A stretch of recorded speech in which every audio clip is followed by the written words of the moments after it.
I mentioned in the previous segment, my brakes went out. Yeah. I think someone tried to kill me and they cut my. No, I'm kidding. But damn. I was coming back from lunch because what I'll do now, since I'm so close, is I'll come let the dog out while I'm on lunch, and that way I don't have to do it first thing when I get home. And I was coming back, and I bent down to grab a bottle of water that had fallen on the passenger floorboard, whatever it's called. I know cars. Vroom, vroom. Clearly. And when I went down to pick it up, it was, you know how like when you bend down and you feel your pants break? Like have you ever like bent down and popped a stitch or something? No. No? Oh. Well, yeah. You know what? Yeah. Yeah, like on my leggings. Yeah, okay. Thank you for saving me. No, only my fat ass, huh? I'm like, I don't wear pants, but I'm like, okay, maybe yeah, leggings. So that's what it felt like, but it was in my brake pedal. All the pressure in my brake pedal just suddenly went away, and it was just on the bottom to the floor, right? Okay. And I don't know much about brakes, but what I do know is that there was enough juice in there that it would keep the brakes going. Enough to stop it. Like I would have to slow down and drive like 15 miles under the speed limit, but it would give me enough to slow down with the braking power that I did have, right? Mm-hmm. So I get back to work. Wait. So I'm sorry. You were grabbing a water bottle that fell on the floor while you were driving? I was at a stoplight. Oh, okay. Right? So I'm stopped. Got it. Okay. Sorry. Yeah, the fact that my foot was on the brake, I thought that was enough of an example. My apologies. Yes, I'm at a stoplight. I bend over, I blow a stitch in my brake. And I'm like, okay, so I get back to work. I look around all of my wheels, and sure as hell, there's nothing but brake fluid all over the front. Ironically enough, the front passenger side that your boy was leaning on. Your fat ass boy who blew a stitch, it was on that side of the brake blew out. I don't know what happened.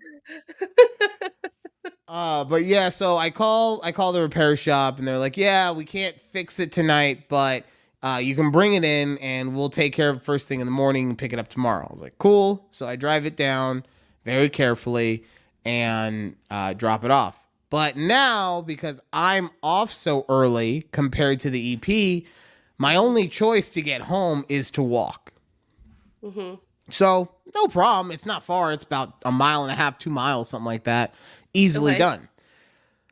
But on the walk, it gave me a lot of time to think because I forgot my headphones. So and I was listening to something. Like, I'm not gonna walk 2 miles without listening to anything. Right. I would murder someone.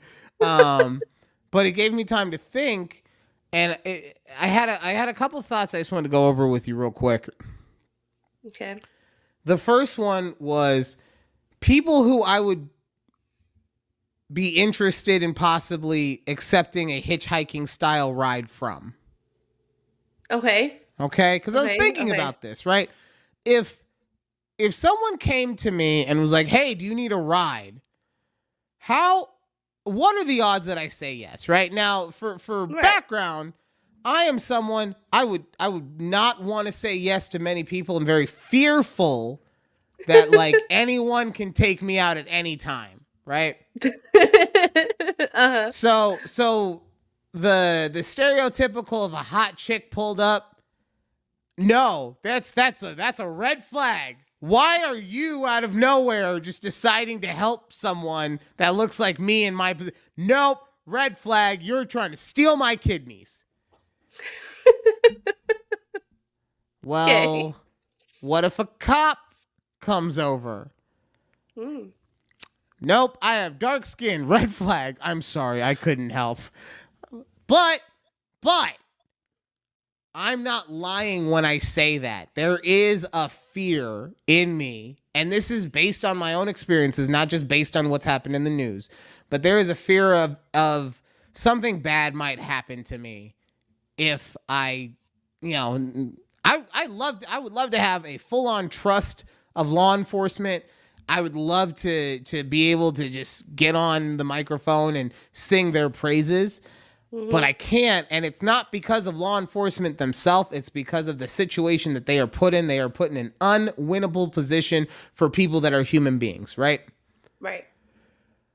But there's a part, and I'm not saying that if the cop was insistent, at first I'd be like, why? Why are you so insistent that I get in that car, huh? But I'd probably be like, okay, you're a cop. I'll get your badge number. I FaceTime with you the whole way, Judy. Right. But you know who I would actually consider taking that ride from? Okay, who? The person who looks like they might murder me.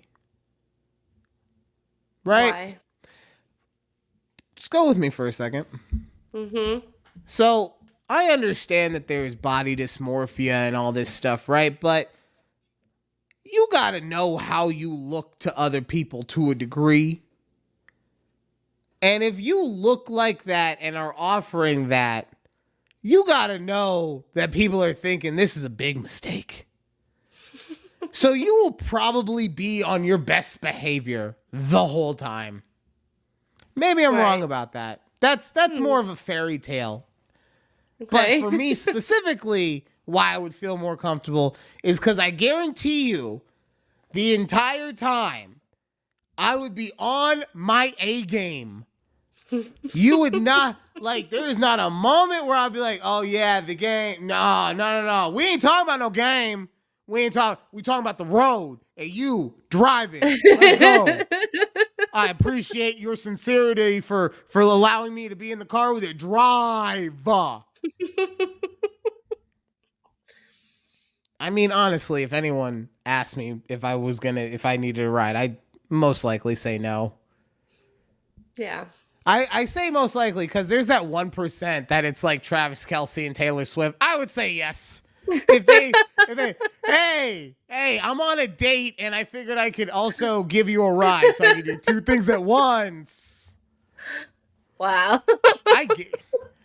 I guarantee you that he said, like, they've been hooking up in some way and he said that to her. Like, he did something. I hope he has not. He did some kind of trick and he was just like, two things at once. Oh no. When they both finished at the same time. That was it. That was the moment he said it. That was when he said it. Yeah. Oh, and speaking of sex, Judy. Yeah. Oh. Well, speaking of sex, two things. One, the other thought that I had on this walk, I realized why women like hiking. You know how when you're on Tinder and every girl is like, I like the outdoors. I like to hike. You know why they like hiking? If they actually like hiking, why do you like hiking? It's because hiking with a guy specifically. It's because y'all are in a secluded place. If you do the actual hiking stuff, not if you stay on that bitch ass trail, right? But if you go off the trail, not even a long way off, like 50 yards max, you'll be fully secluded. And that's when you can do some freaky stuff. Like, that's why y'all are like, I like hiking. No, y'all like fucking outdoors. Okay? That's what it is. That's what it is. And I was on my walk. I saw plenty of places. I was like, yep, people can fuck over there. And they can do it over there. And right there. Oh, that's a good little spot right there. And I don't know what me seeing all these places of sexual prowess means about me. But what I do know is that it definitely defines women as a whole. Okay? Any woman who likes to hike, no, you like to fuck outside. I love it. Perfect. Clip that for me, please.